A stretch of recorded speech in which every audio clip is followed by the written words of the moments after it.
Hello and welcome to the Grove Church Podcast. I'm Charlie Lofton, the lead pastor there, and we are so glad that you are joining us. Whether you are a member and you're just catching up on a sermon that you missed, or you're someone who's brand new, we are really glad that you are joining us. And if you are new in some way, and I know that a lot of people will do that, will listen to sermons first before they visit, I want you to know that we would love to meet you at any point. You can join us live in our services on Sunday, 9 and 10:30, or our streaming service at 10:30. Either way, we would love to be able to get to know you. And regardless of why you are here listening to this sermon today, thank you so much for joining us. All right, well, hey, good morning. Hey, as we continue down this series where we're talking about what it looks like to be unified, this morning we're going to kind of work through the definition of that. What does it look like when you see it? How do you identify it? And really, I just want to begin with the question: How much do you personally value the whole idea of unity, of God's people being one? Like when you really look at your life and what you give attention to and the way that you approach it, how valuable would you say that it is to you? Real deal. I'm really asking the question. We're going to look at several passages this morning, but I want to start by kind of laying out a picture for you, kind of an illustration. I think that helps me, has helped me as I've thought about this morning. And that's the difference between like a team sport and an individual sport.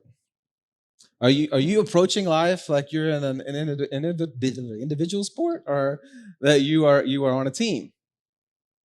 You know, growing up in small town, all the different sports, whatever sport was there, Terry or I, either one, we just ended up, we would do it. So, you know, football season, you'd play football, and then it would switch to basketball. Basically, all the same guys would start playing basketball, and then, you know, basketball season would finish, and it would shift to track, and then track, you know, on to golf. I don't play a lot of golf now, but yeah, I was on the golf team. I was the D player, you know, the fourth guy, and coach would always tell me, you just get in the head of the A player from the other team. And so one of my proudest moments, this quarterback from a rival school, he was the A player, I was the D player, and I got so much in his head that he threw his clubs in the pond. And I'm like, I did my job. That's right.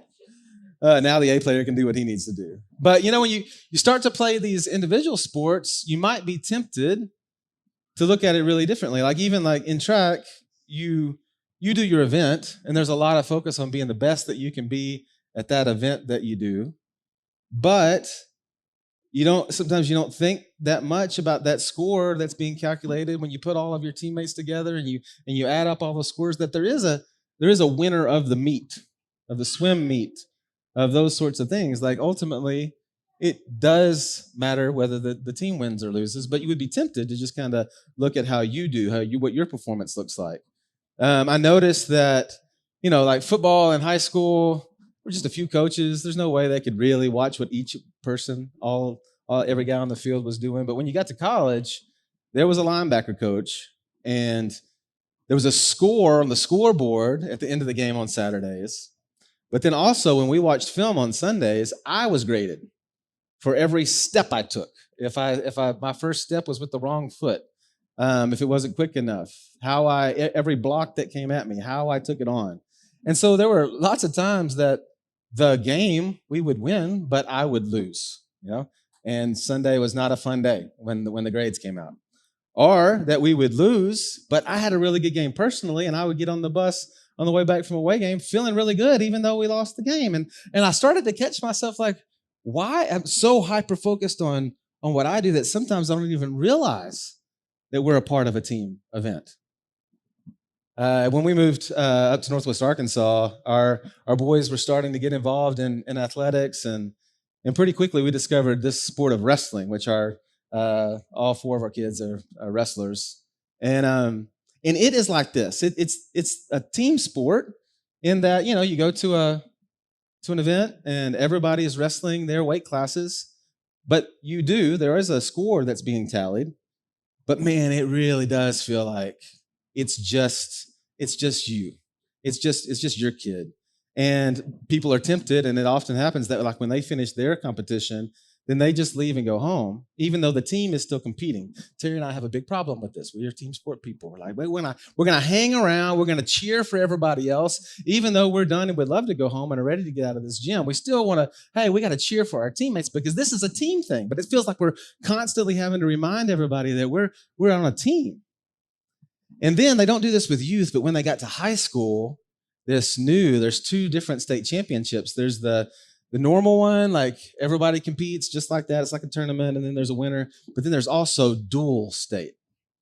And I challenge you, if you've ever wondered about this, what Olympic wrestling looks like and everything, if you can go and watch a college duel, man, it's incredible. So you come out, each weight class, each team presents his man, their woman in that weight class, and those two guys go. And then everybody's sitting on the side of the mat, and everybody's cheering, and the score is being tallied, and you see the score.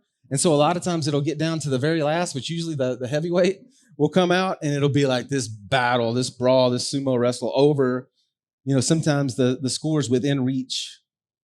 And it's just incredible. Now it's a team sport. But even though anybody watching would look at that and say, yeah, this is the whole team, often I've watched wrestlers not get it. Be 100% focused on just their match. Happy if they won their match, if they performed well. Not even paying attention to the other guys. Sometimes even leaving, not even sitting in the chair at the side of the mat, but going up in the stands.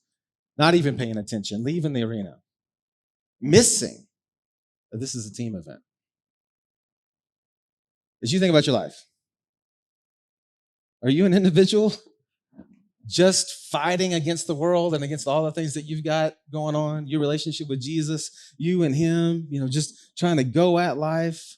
Or do you really look at it and look around this room and see the people that you're cheering for, that they're cheering for you, the people that you're crying with, they're crying with you, you're doing this together? King David in Psalm 133, he says, how good and pleasant is it when God's people live together in unity. Actually, most versions also include behold at the front of this. Like, man, take notice when you see this. Stop and look at it because it's something really incredible and really powerful. How good and pleasant is this unity? Some things can be good but not necessarily pleasant, and maybe there's things that can be pleasant but maybe not necessarily good. It says this unity, when God's people live together in unity, it's good and pleasant. And then he gives these descriptions, these illustrations. He says, it's like precious oil poured on the head. It was just, ancient Middle East. This was just something that you would do when someone would enter a home. You would apply this oil to their head. But you notice he calls out running down on the beard, running down on Aaron's beard. Aaron as high priest. This was not just a greeting, but this was a sacred consecration that would be done. So this thing is sacred. And then look at the way he says it's running down on the beard, it's running down his beard, it's running on his collar. It sounds very messy. There's oil. You think you just put a little bit, but it feels like it's poured the whole bottle out. It's abundant. It's beautiful. Brings attention to it. And then he says, verse 3, it is as if the dew of Hermon were falling on Mount Zion. For there the Lord bestows his blessing, even life forevermore. This dew, in an area that there's a lot of wilderness, dry wilderness, you've got this dew that's giving water, that's giving life. It says that's what it's like. Where there's that water, there's life and things are growing. Where there's this unity, things are alive. Man, stop. Take notice. It feels like this has been happening more recently for me for some reason, where I just see something in nature and it really does just make me stop. Terry and I took a trip up in the Rockies this summer, and always, the Rockies, they're just majestic. I mean, you see those mountains and you just stop and your jaw drops and you kind of have to pick it up, just because sometimes you're looking at things and you're like, is that even is that even really real? It's too perfect. It's too majestic. It's too beautiful. Sunsets have been really taking my attention lately. This morning, as Darcy, our daughter, was riding down to church with me, the sky, there was, I don't know what it looks like now, but there was cloud coverage, but then there were these little spots that the sun it was blasting through the clouds, and these, you could just see it out there, these rays going to the ground, and it was beautiful. You just have to stop. Are you ever just stopped by something in God's creation and just, that's amazing? But when you see God's people living together in unity, it's like that. You have to just stop and behold how beautiful and amazing and impossible the thing is that you're seeing, that you're experiencing. We're going to look here at what Jesus has to say, and I just want to call it out so that you can be looking for it as we look at his words. Jesus says that unity is the key to validating his message and power to the world. Unity is the key to making it that for everybody to be able to see that it's believable when they see us in unity. This is what he says in John chapter 13. He says, "A new command I give to you." And remember, this is King Jesus giving us a command. So for those who follow him, we would follow him in this command to love one another. He says, man, it's this kind of love. It's this sacrificial love. As I have loved you, so you must love one another. That's a pretty tall task, pretty supernatural work for you to love me in the way that he says that Jesus loved us, sacrificially. By this, everyone will know that you're my disciples if you love one another. So this is the way the world's going to know. If God's people love one another in this sacrificial way. He says it again. I mentioned last week in the close about this prayer in John chapter 17, and this is what he says there. I have given them the glory, talking about his disciples. Remember, he's praying. I've given them the glory that you gave me, that they may be one as we are one. I and them and you are in me. The crazy, difficult thing to understand of the Trinity and the oneness, and also the different persons of the Trinity. Look, he's pointing to that kind of unity, that different, but so much the same that it could be called one. So they may be brought to complete unity. And look what he says. Then the world will know that you sent me and have loved them even as you loved me. The world will know, it will validate it when they look and they see God's people living in oneness. I've been to a lot of missions conferences and evangelism training where people are trying to figure out, how do we talk about this message? How do we share the gospel? How do we make people who are unaware or haven't had good experiences with it, haven't understood it fully, how do we explain that well? And all along, I rarely hear them talking about this. All along, Jesus says, this is how they're going to know. Everyone will know it's true because when they see people living together in unity, it's so mind-blowing. It's so miraculous and majestic that they have to stop and go, it must be true. When I've been in places where we meeting new people and we do that game, the two truths and a lie game. Wait, the minute I say that, do you have yours ready? Like the thing from your life that is true, but if you said it in that game, like nobody's going to really believe that actually happened, right? I got bunches of them. I find out I actually got more than the normal person, maybe, for some reason. I don't know if that's what that says about me. But one of the things that I usually is an easy go-to is, I was a part of a square dance team. Came out this last week. And I was not just like a little bit, like all in, the tiptoes. Man, we killed in Sevier County nursing homes. I'm telling you, we rocked and were really, really, really good and took it very serious. And the outfit, I can't even explain it. The girls had the dress, that when we would turn, they were just, it was awesome. We even learned how to clog. I could break down the Cotton Eye Joe really, really well this morning, but I'm not going to. But yeah, when I've told that at different times, I've had people go, there's no way. I know it's true. I promise you. And it was cool. That's the hard thing to believe. It was cool to be a part of the tiptoes. And they will ask for photo evidence. I want to see a picture before I actually believe that.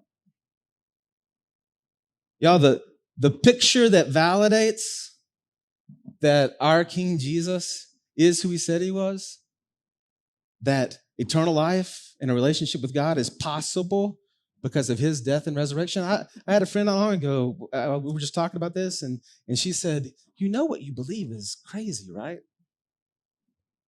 You know what validates that it's true? The unity of the saints. When we treat life like a team sport and do it together, everybody is amazed because that's not human nature. Our nature is to divide. Our nature is to fight.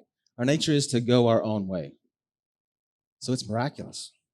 And Jesus says, this is how the world's going to know. So if you're asking that question in your workplace, at your school, and man, how are people going to believe that it's true? They're going to believe that it's true when you and your friends who are also believers, y'all unite and do life together. When we do that.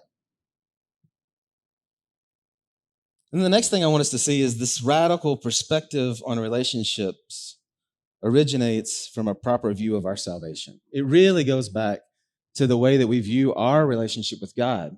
That infuses the way that we treat one another. And I want to look at the rest of our time in Romans chapter 12. And this is, honestly, this start here is something that I've spent a lot of time on in the past and never really put these ties together. Look at what he says in Romans chapter 12, probably one that you're familiar with.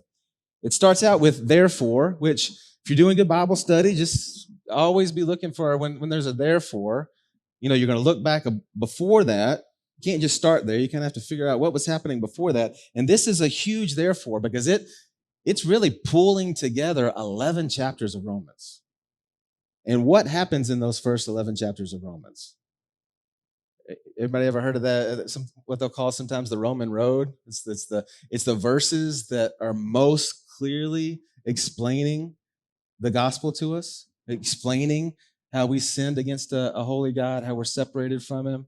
Romans 6:23, my favorite. For all have sinned and fallen short of the glory of God. Sorry. That's Romans 3:23. Romans 6:23. For the wages of sin is death, but the free gift of God is eternal life in Christ Jesus our Lord. That's what the first 11 chapters are about. And then he says, therefore, in view of this mercy, look what he says. In view of God's mercy, offer your bodies as living sacrifices, which has always been like, what does that look like to be a sacrifice that's alive but sacrificial? Well, then he describes it. And really, it comes back to this whole idea of unity. He says, holy and pleasing to God, this is your true and proper worship. Do not conform to the pattern of this world, but be transformed by the renewing of your mind. Then you'll be able to test and approve what God's will is, his good, pleasing, and perfect will. Transform your mind. You're going to have to have a different perspective. And this new perspective involves this in view of God's mercy. We're wearing glasses that we view each other and we view our life through the lens of the mercy that we've received. See, that's the crazy thing about the unity we share. We've all got different stories, different backgrounds. If we really got into it, there's a lot of differences between us. If you're in this room this morning and you have turned from your sin and put faith in Jesus, you and I, that huge part of our story, we share that. Both of us deserving his punishment, both of us believing that Jesus took it on our behalf. That's what unites us. That's what brings us together. And so a couple of years ago, I bought these sunglasses that I knew that they were going to have blue lenses. I didn't know they were going to be so blue that when I looked at things, everything looked blue. Anybody got not just gray, but definitely blue. And last year when it snowed, Terry and I were driving down the road, and I looked over and I was like, man, some of that snow melt on the road is just like, it looks like Alaskan glacier water or something. It's glowing blue. She said, your glasses are blue, Mark. Oh yeah, maybe that's it. I had some red lenses one time, and it would happen often that one of our older boys would be riding in the car, and I'd look over at him and go, dude, did you brush your teeth? Mouth looks nasty. Dad, you got those red glasses on again. Oh, okay. Still need to brush your teeth, but that's a little bit better. As you look at life, you have to have the lenses on that you view life through the mercy that you've received. That's what causes us to live sacrificially, to love sacrificially. That's what causes it to be such a thing that people would look at it and see that it's all true. Humility is at the core of any community experiencing oneness. Look what he goes on to say, verse 3. These are all tied together. For by the grace given me, I say to every one of you, do not think of yourself more highly than you ought, but think of yourself with sober judgment. Another word there is like sound or sensible, correct judgment. Look at yourself in truth. Don't think of yourself more highly than you ought. In accordance with the faith that God has distributed to each of you, for each of us has one body with many members. So there's a cool illustration. Yeah, you got one body, but it's got a lot of different parts. And each member belongs to the others. We have different gifts according to the grace given to each of us. If your gift is prophesying, then do that. And do it according to your faith. If it is serving, then do that. And be good at it, then serve. If it's teaching, then, hey, teach. If it's encouraging, then give encouragement. If it's giving, then give generously. If it's to lead, do it diligently. If it's showing mercy, do it with cheer. So you see, each of us has a part to play, and we can't all play all the parts. I'm limited. I can only do the things that God has really equipped and made me to do. I can't do all the things, and it's ridiculous for us to think that we can, to go at life like you could really play all the parts well. He says, no, don't think of yourself that way. Recognize how God has made you, and then do it, and then do that. Do it with all of your heart. Do it. We need you to do that well. This year, I've got an old Jeep, and it's got a hard top. And so I'll take it off and try to leave it off 6 months if I can. But when I was taking it off this year, we've got this thing, this connects to it and can ratchet it up to the roof in the garage. But decided we were going to do something different in the garage and not gonna hang it up there like that, because sometimes I run into it, afraid it's going to fall on the car, you know. So this time I was going to take it down to the floor and put it on a different kind of rack. And the other one I could do by myself. Really could. You would hook it on, you start to crank it up, you know, unscrew all the things, and then just drive the car out, and then it's just left hanging there.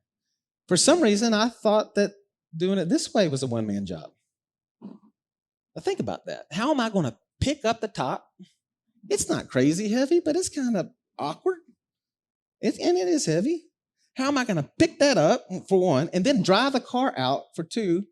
And as I started to get into this, I had ropes tied around it, and then the ropes were giving way, and then Terry showed up, and I'm like, hey, maybe I need somebody to drive it out. Hey, would you mind driving it out? And then as she started to drive out, then it fell kind of whomper-jawed, and man, it was 150 degrees out there, and I was just sweating and holding this thing, and it got worse and worse and worse the further that we went. And finally, I saw my neighbor pull up, and I'm like, you know what? I might need to ask John for help. And when John came over, and there's Mark trying to hold the top, and he's looking at the whole situation and recognizing this is not a one-man job. This is not a two-man job. He had to be thinking, man, Mark is an idiot. And he's right. Why did I not see that this was a three-man job? Why did I not make this a team event? Why did I try to do it on my own? Because I think too highly of myself. If you go at life as if you can do it all, it's a joke. Jesus has called us to something so beautiful, but it requires everyone evaluating themselves rightly. And then he says in verse 9, this love, this unity, it must be sincere, real, not fake. And y'all, I'm sure you've experienced it. I definitely have been around believers who have a smile on their face and who talk a lot about love. But when real life happens, or when they walk out the door, or when they're behind your back, you know, it's not sincere love.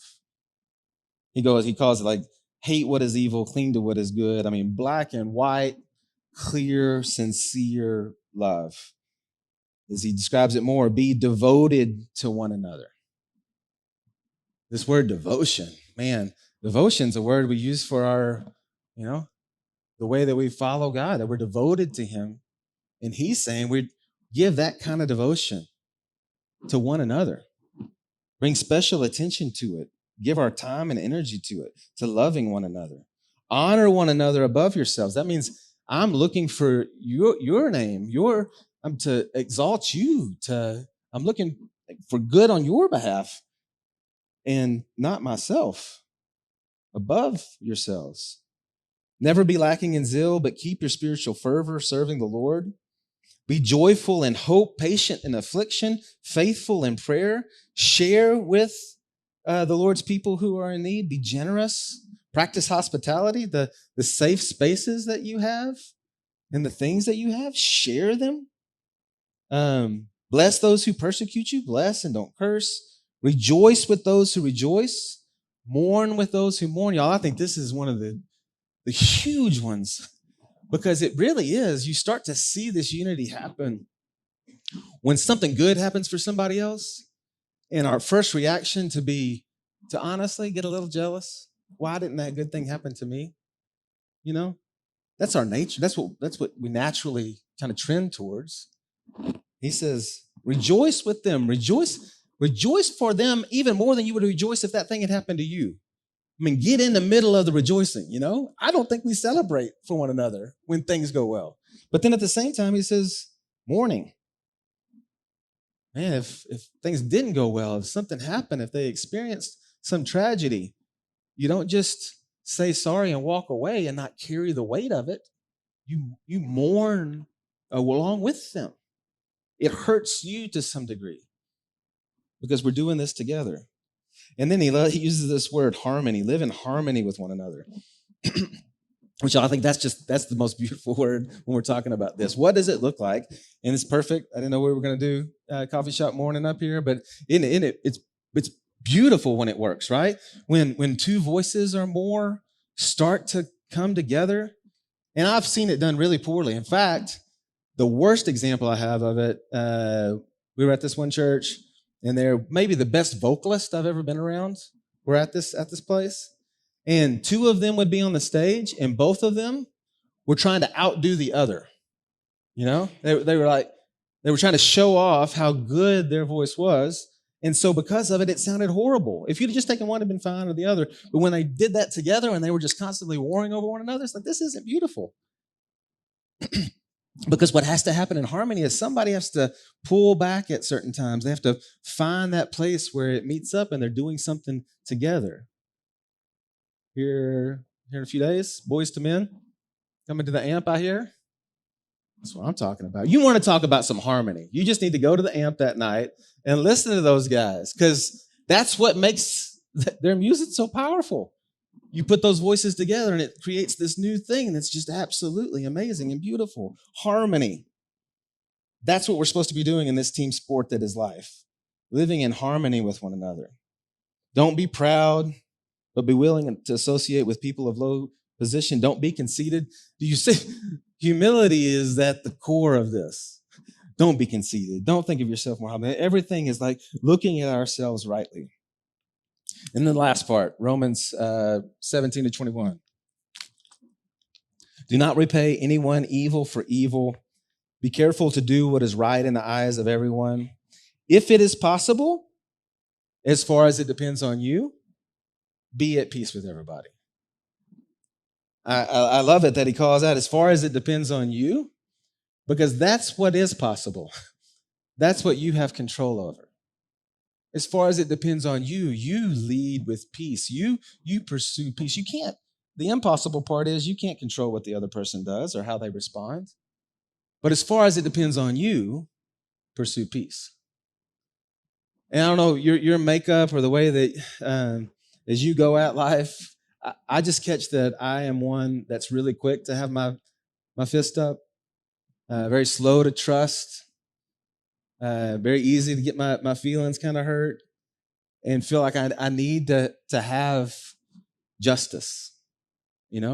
And justice is revenge, basically the same thing, when you got your fist up. And I just hear this. It's calling, I'm like, drop your fist. Pursue peace. Well, but if I do that, Lord, man, because then what's going to happen? Because that person needs to pay, right? So I love it that Jesus we come right back here in Romans, and he says, do not take revenge, dear friends, but leave room for God's wrath. God knows how to do wrath pretty well. He will have justice. It's a long-term justice sometimes, and so I don't get it as quickly as I would like to see it. But God will make sure things are even. I need to have more faith in him, and as far as it depends on me, I need to pursue peace. One of the biggest fights we have in our house, every time we go out to the car, the twins, Jack and Darcy, 11, they will fight about who gets to sit in the front seat. And it's just amazing to me that we continue to have this fight. Like, okay, so we're going to a place. One person rides to the place in the front, and when we turn around and come back, guess what? The other person will ride back, and everything is good. Dad's solution is beautiful. But they never seem to do that. They're going to fight every single time. Who gets to sit in the front? I wish they would just trust me, because sometimes it makes more sense for one to be in the front than the other. One time, one of them said, you know what? You can have it. They just let the other one sit there. If they knew how beautiful that was to me, to watch them figure it out, and then how much I wanted to give. If one was taking it over and always sitting up there and pushing the other one out, what would Daddy do? I'd kick him out, right? Could they just trust that they're in a safe place and their father will do it, and we don't have to fight about this thing? It'll all work out. Yeah, so team sport, individual sport. This probably happens in a lot of different sports, but basketball is the one that it's the easiest to call out. Have you ever heard of a ball hog? The person who thinks that they're the best shooter, really don't trust anybody else to have the ball, and so they just try to play the game by themselves, even though there are 4 other people on the court. Have you been that? Have you seen it? You know how ugly it is? It's ugly. Those teams don't win. If there's a ball hog, it kills your chance to win, because that's just not going to work. The hard question, how much do you value unity in your life? Are you a ball hog? Are you arrogant enough to think that you're at this thing alone? Or do you look around at your teammates and realize we got to do this together? I know that that's supernatural, so let me ask that God would do that in us. Father, I do. I just call that out. This is not something that, it sounds good, but it's not something that by our own strength we can just go make happen. And more than anything this morning, I pray that you would bring our attention to that probably for most of us, we don't really value unity that much. Probably for most of us, we naturally just try to go at it alone. And Father, that's because that's just how we work, and that whole idea of holding hands and doing life together is even beyond our what you're calling us to. We may not have even seen a good picture of it. So, Father, I ask that you would do that in our midst. Your great power and your great plan, that when others look on and they get introduced to you and they see your kids doing life together in this amazing way, it's only supernatural, that's only miraculous. Father, I believe this is true. They will be drawn in. So, Father, I pray that you do it for your glory. Amen. Thanks again for joining us on our sermon podcast, and you can learn more about us at thegrovechurch.org. And if you go to thegrovechurch.org/connect, there's a form you could fill out. Just let us know that you've been listening. And if you want to dig deeper on some of these topics that we cover in our sermon podcast, or just in other issues of dealing with culture or theology, those kinds of things, you can check out our Cultivate podcast, which is on the same feed, however you found this particular podcast. So again, this is Charlie, the lead pastor at The Grove, and thank you so much for joining us.